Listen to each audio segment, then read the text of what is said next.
advertising. When you start out, especially, and even now, even years later, I have learned the hard way down the road that you want to advertise small as well. You don't want to spend hundreds and hundreds of dollars every month on expensive yellow page advertising, newspaper advertising, radio advertising, printing thousands and thousands of flyers and mailing them out. Again, you're getting into a lot of money doing this for very, very little return, if any. In my experience, carpet cleaning jobs do not come from sticking flyers in people's mailboxes. They don't come from putting an ad in the paper. They don't come from being on the radio. All that stuff, all that does is just sort of make people aware of you. But the person that picks up the phone and calls you and says, I want you to come clean my carpets, is somebody who has already decided they want it to begin with. They already want it. So they either want it or they don't. If somebody's not thinking or not really prepared to get their carpets or upholstery clean, they can see ads every day in their mailbox. They can see it on TV. They can see it anywhere, and they're just going to dismiss it. They'll be aware of you. It's like, oh, yeah, I've heard of them, but they're not going to call. Okay, so your thousands and thousands of dollars that you spent have gone down the tubes. Okay, it's very large investment for very little return. What I would add, I guess, what I would do if I was starting over again is I would advertise with smaller things. Like I might put a billboard out at the end of my driveway and advertising that I clean carpet. Talk to my friends, talk to my neighbors. Make sure there's something written on my truck that when I'm driving around the neighborhood they can see that's what I do. Always wear your uniform when you're working so that when people see you they know that's what you do. You have to make people aware of your service locally. And people are going to call somebody that is more local than some toll-free number that they see in the yellow pages from some guy who God knows where they are. I don't think everybody is really looking for the cheapest or the quickest or the easiest. I think most, especially residential people, I would say for the most part, they want to call somebody that they know locally, because then if there's a problem or they just want to get in touch with you more frequently for whatever reason, they're going to be able to find you. So just keep that in mind. Sorry, I got a buddy here. Down you go, buddy. Advertise locally. Focus on your immediate neighborhood. Don't be spending hundreds and thousands of dollars on plastering the whole city or the whole area you live in with advertising. It's just going to cost you money you don't have that you're not earning yet. It's better off just to start small and work your way out and focus locally on your business.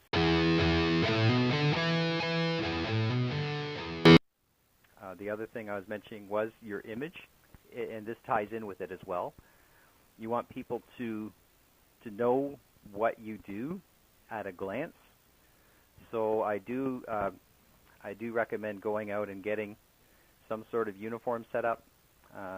The worst thing a middle to upper class resident can experience is to call a new cleaner and have some guy in some rusty old van pull up and pull some little dinky machine out of the back of his truck or trunk of his car, and he's wearing like a ripped old white T-shirt and baggy swimsuit pants and flip-flops, and he comes walking up to your door. Yeah, I'm your carpet cleaner. I can do it, for $150. They're never going to call you. You're lucky if they even let you in the door. Okay, you want them to be impressed by you. You want them to think, wow, I called a real professional here, and I'm going to tell my friends about it, because that's where your jobs are going to come from, is when they tell your friends, their friends. So show up to their door, make sure you have good hygiene, cut your hair. Unless you have a full-time beard, then shave. Don't go up there with a scruffy goatee or something like that, okay? You're not trying to pick them up for a date and trying to look like Mr. Cool. You're trying to look professional. You're trying to look like someone they trust coming into their home and working on their belongings, you know? So make sure that you look decent, you look clean, that you don't, you know, knock them over with body odor from 3 feet away, or that you stink of cigarettes when you're talking in their face. Trust me, these are things people don't like, and it's going to turn them off, and they're not going to recommend you. The best way to get uniforms going is go to your local work warehouse type place. You know, you can choose the style uniforms. I like the polo shirts, and then I recommend don't get the cotton ones. The cotton ones tend to get smelly. They emanate body odor a lot more easily. They wrinkle. They stain.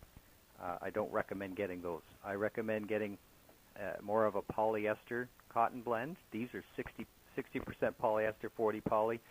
Yeah, that means that they're going to feel hotter. Yeah, you're going to sweat in them, but you know what? They're not going to stink. The sweat's not going to show, and they're not going to get stained. They're going to last you for years and years. So that's what I recommend. Then when you get your shirts, you send them into a local printing company who will embroider your company logo and your name. You know, start with a good half dozen shirts or so, and then you're off to the races. The pants I'm not as fussy on.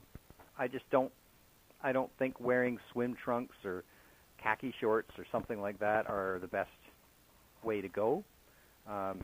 You can probably get away with jeans just due to the nature of your work if they're a decent pair of jeans, Levi's or something like that.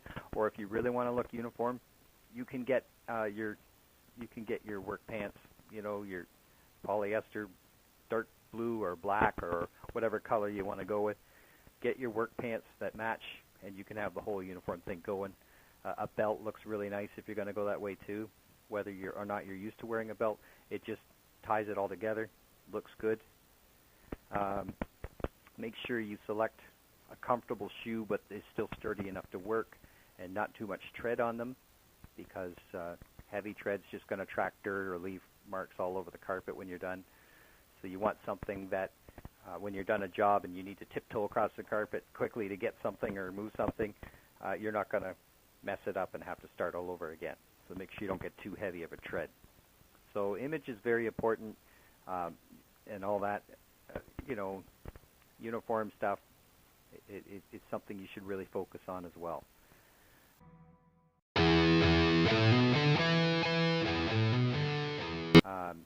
Going from there, whatever truck you end up with, maybe you have to get a truck later.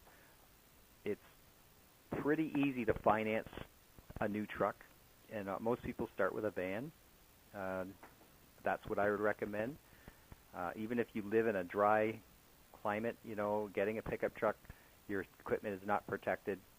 And in getting a car, you don't have enough room to carry your equipment, so a van is the best way to go.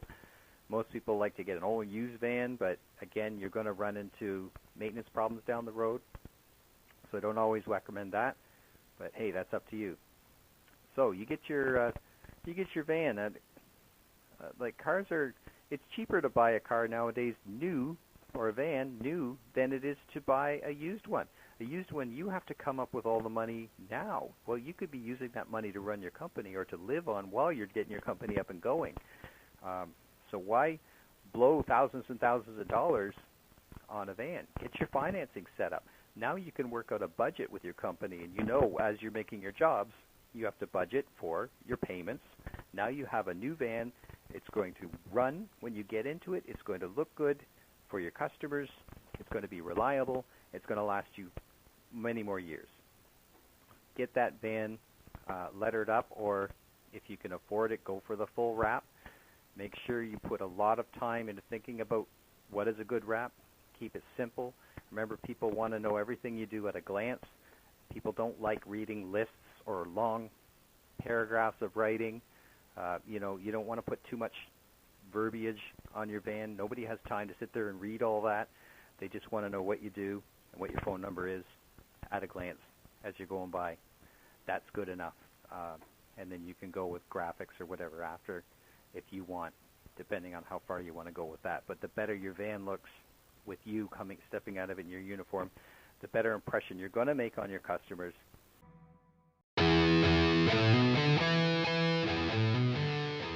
And it's not just about impressing them, but it's about getting them to talk about you. That's where the real advertising is. And it's free, and all you got to do is impress them, okay? And it's the most effective advertising you can get is when they tell their friends, oh, they were really good. Makes their friends jealous of them, makes their friends want to call you as well and get themselves done as well.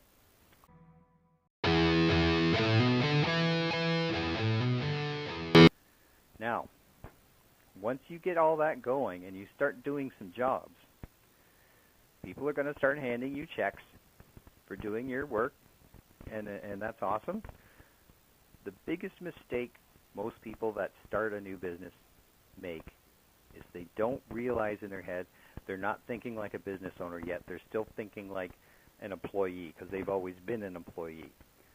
And now, when an employee gets their money or their paycheck, it's their money. 100% profit. It's their money. They can go do what they want with. They can go buy a case of beer. They can go party with their friends. They can put gas in their car. They can buy food. They can pay their rent, pay their bills. And they just go and they just spend it, and it's gone before you know it, and then they're working to get the next check. That's how an employee thinks. A business owner realizes when the customer hands you that check, it's not your money. You're still an employee.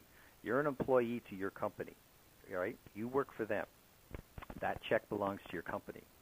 That company then takes that check and you deposit it in the account, separate account from your own.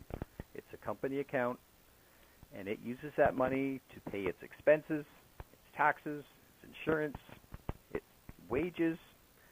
Everything comes out of that account to cover what the company needs to run and operate properly. Your maintenance costs, your gas, everything, okay?